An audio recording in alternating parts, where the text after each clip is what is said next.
Coming up, I've got a review of one of the most highly regarded spiced rums on the market. This is Chairman's Reserve Spiced Rum.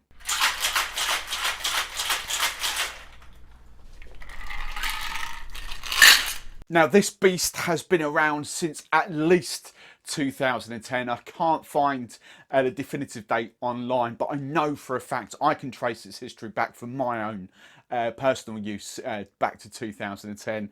It was kind of one of the rums I went to after the Sailor Jerry kind of self-imposed car crash, if you like, back in early 2010.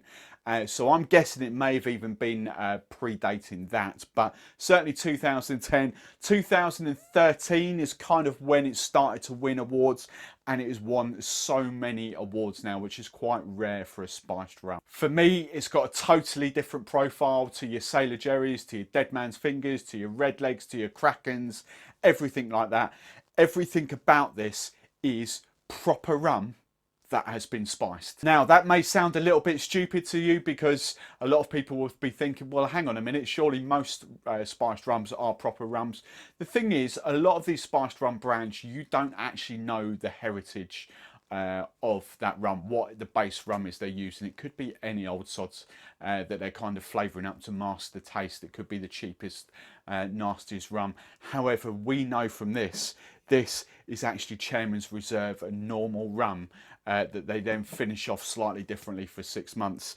They take their normal rum, they infuse it with a bark called, I've got to try and pronounce this properly, sorry Mr. Burrell if you're watching this, I know you've told me a couple of times, Bois Bande or something like that. It's said to be a Caribbean Aphrodisiac. So that's left to infuse in the rum for 6 months in old bourbon barrels, and then they during that time as well, they spice it up with their some local spices, cinnamon, vanilla, clove, nutmeg, allspice, and then lemons and oranges as well. And the one thing I forgot to mention is this Chairman's Reserve is they're based in St Lucia as well, so real proper authentic kind of Caribbean rum. It's not brought over to the UK and spiced, it is spiced up in the Caribbean. I'm going to taste it, I'm going to show you some recommended serves for it as well.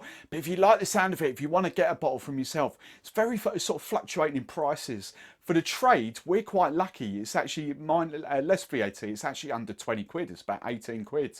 That was certainly my trade price, so making it about £22. I didn't actually look to see what Master and Malt was for not trade, but I know for a fact if you're trying to get hold of this on Amazon, it's 30 quid. So quite a big sort of difference between trade and off trade. But I promise you, it is absolutely worth it. Let's get on, smell it, and let's have a little taste.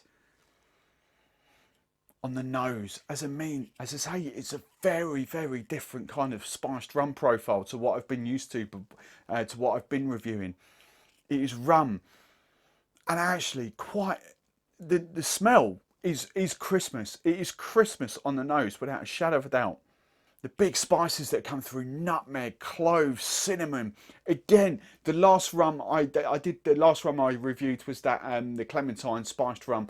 This is even more reminiscent of Christmas for me.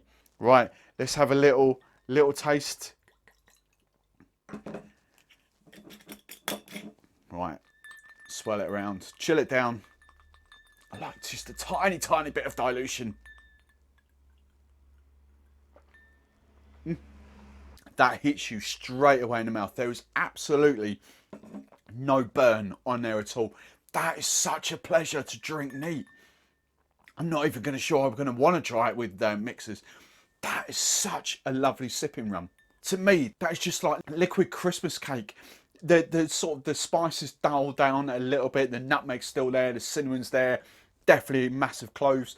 I get a bit of sort of fruit coming through, raisins. The thing I think that makes this sort of less sweet is that you kind of get that sort of subtle citrus coming through at the back there, and that just kind of rounds it off beautifully. That is such a lovely sipping rum.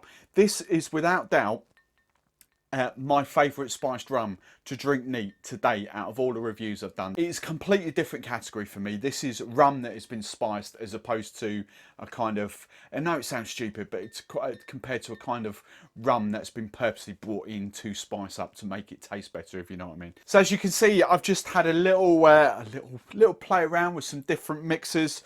We've gone through some rum. Do you know what? I can't actually find something that this doesn't really work well with. I've got my favourites, but it just works. It's just such a lovely mixing rum. So Coca-Cola's first off, amazing.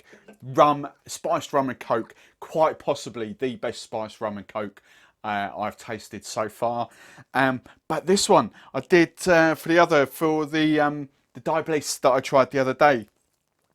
We did that kind of spicy one, but for me, the Coca-Cola signature, the woody one, absolutely amazing as well. If you can't get hold of that, normal Coke is lovely, but the woody kind of really works well with the sort of spices that's going in there. Really love that. Next up, ginger beer. It depends on your palate, to be honest. This, I actually going the opposite way round now for this time. The last few spiced rums I've done, I've preferred this one because the rum's been quite sweet. However, for this one, because the rum is a little bit drier, I'm actually preferring Old Jamaica for that one. There's just the sweetness in the ginger beer, for me, is a little bit better than the kind of sort of drier Fever Tree ginger beer. Next up, I've got Schweppes Muscovado Dark Spirit Mixer. Again, absolutely amazing. Such a lovely drink. I think you would probably need, for most of you, sort of a lime wedge just to kind of balance it out slightly. But I just love those two flavours together. That sort of Muscovado sugary kind of taste going through with the rum. It just works absolutely well. So that's the Schweppes Muscovado Dark Spirit Mixer. Absolutely lovely. Next up, ginger ales. Again, I really love that combination, but I'm really loving that as well because the kind of citrus notes in that spiced rum just amazingly well. If you haven't seen me use this before, this is Fever Tree's spiced orange ginger ale. Been out a long time now, but for some unknown reason it hasn't been out. It's like Mickey Flanagan. It popped out, but it hasn't been out, if you know what I mean. It's weird. We've got a few wholesalers have got it, but I've never ever seen it on the high street or in the shops. And to be fair, most pubs or bars don't really carry it, and yet you can get hold of it. Weird. I don't know what's going on, but it's absolutely lovely. So Fever Tree, have a word, get that out. That is absolutely amazing mixers. Probably won't become my sort of favourite go-to mixer for spiced rums. And just to finish up, if you want a bit of fun, Ting worked really well, but I have to say, these, you can see them on the shelf behind me. These, if you want a fun drink, these are absolutely amazing with this. Really well. This is Rubicon. These are slightly fizzy. Absolutely amazing. A passion fruit in there, just as that is. The rum, passion fruit, the rum, mango. Absolutely lovely. So there we have it. I think actually I'm going to go that, and where are we? They're kind of my 3 recommended favourite serves for Chairman's Reserve Spiced Rum. I'll drop links of where you can get it in the show notes. But that's been this video. I'll catch you really soon.